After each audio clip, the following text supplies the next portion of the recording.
Hello बच्चों, आइए प्रश्न को देखते हैं। वक्र y बराबर में x गुणा में log x का वह बिंदु जिस पर खींचा गया अभिलंब रेखा 2x माइनस में 2y बराबर में 3 के समांतर है के निर्देशांक होंगे। और यहाँ पे चार विकल्प दे रखे हैं। चारों विकल्पों में जो सही विकल्प होने वाला है उसका चयन करना है। प्रश्न को हल करने से पहले इसकी मुख्य अवधारणा के बारे में चर्चा कर लेते हैं।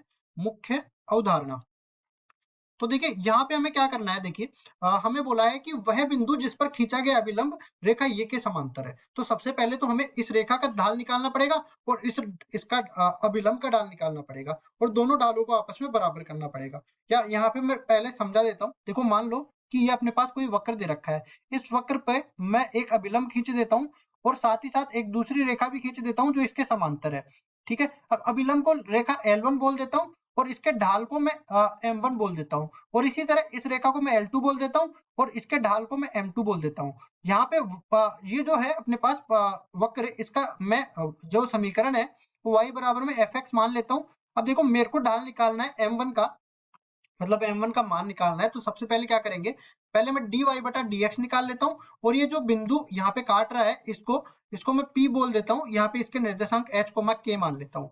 ठीक है, उसके बाद में dy बटा dx की जगह मैं h, k रखूंगा। तो ये आ गया अपने पास स्पर्श रेखा का ढाल। अब मेरे को अभिलंब का ढाल निकालना है, तो अभिलंब के ढाल को मैंने M1 माना है और इसको मैंने MT माना है। दोनों का जो गुणनफल है वो -1 के बराबर होना है। तो M1 का मान किसके बराबर आ जाएगा, माइनस में 1 बटा dy बटा dx और यहाँ पे बिंदु कौन सा रखेंगे, h, k। और इसको हम लोग, चूंकि हम लोग जानते हैं कि L1 और L2 आपस में समांतर हो गई, तो M1 बराबर हो जाएगा M2 के। ये दोनों ढाल आपस में बराबर हो जाएंगे। तो देखिए आगे बढ़ते हैं और पहले तो मैं इस रेखा को उठा के रखता हूँ। 2x माइनस में 2y बराबर में 3, तो ये आ जाएगा 2x माइनस में 2y बराबर में 3। तो यहाँ से इसको पहले तो मैं रखूंगा 2y बराबर में 2x माइनस में 3, कुल मिला के y बराबर हो जाएगा x माइनस में 3 बटा 2, ये बन जाएगा। अब ये देखो इसको मैं तुलना कर दूंगा y बराबर में mx प्लस c से। तो यहाँ से देखो ये m तो क्या होगा, ये इस रेखा का ढाल हो जाएगा, c y अंतखंड हो जाएगा। तुलना करने पर अपने पास m का मान 1 के बराबर आ गया, लेकिन इस रेखा के ढाल को मैंने m2 माना है। तो m2 किसके बराबर हो जाएगा, 1 के बराबर हो जाएगा। m2 का मान आ गया, अब m1 का मान निकाल लेते हैं। तो अब मैं वक्र का समीकरण उठा के लाता हूँ, y बराबर में x log x। तो ये अपने पास y बराबर में x गुणा में log x, और यहाँ पे मैं मान के चलता हूँ कि इस पर बिंदु है h, k। तो दोनों तरफ अवकलन करेंगे dy बटा dx और ये बराबर में, जैसे u गुणा में v इसका अवकलन होता है, तो ये किसके बराबर हो जाएगा, u को इसी तरह रखेंगे, v का अवकलन करेंगे, प्लस v को इसी तरह रखेंगे, u का अवकलन करेंगे। मतलब एक फलन को इसी तरह रखना है और दूसरे का अवकलन करना है। तो ये बन जाएगा, देखो x को इसी तरह रखेंगे, log x का हो जाएगा 1 बटा x के बराबर, प्लस log x को इसी तरह रखेंगे और x का x के सापेक्ष हो जाएगा 1 के बराबर। अब इसको आगे सरल कर लेते हैं, तो देखो x से x कट जाएगा और dy बटा dx का मान आ जाएगा 1 प्लस log x के बराबर, ये आ गया।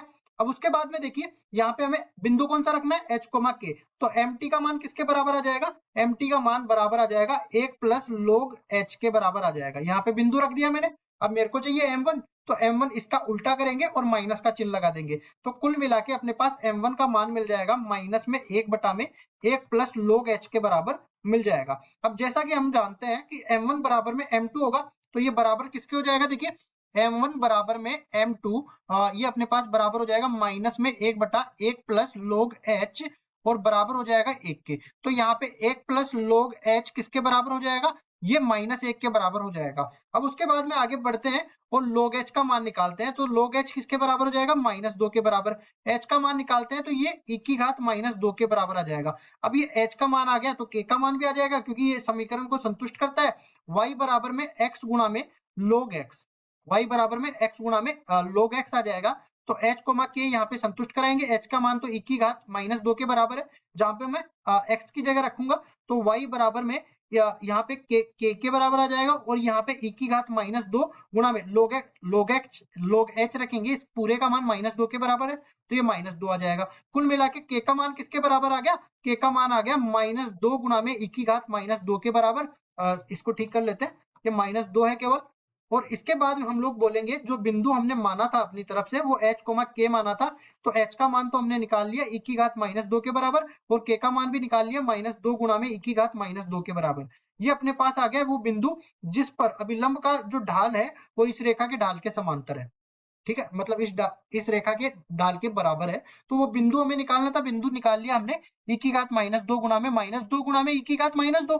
तो ये डी विकल्प में दे रखा है, डी विकल्प अपना सही उत्तर हो जाएगा। आशा करता हूँ ये सवाल आपको समझ में आया होगा। धन्यवाद।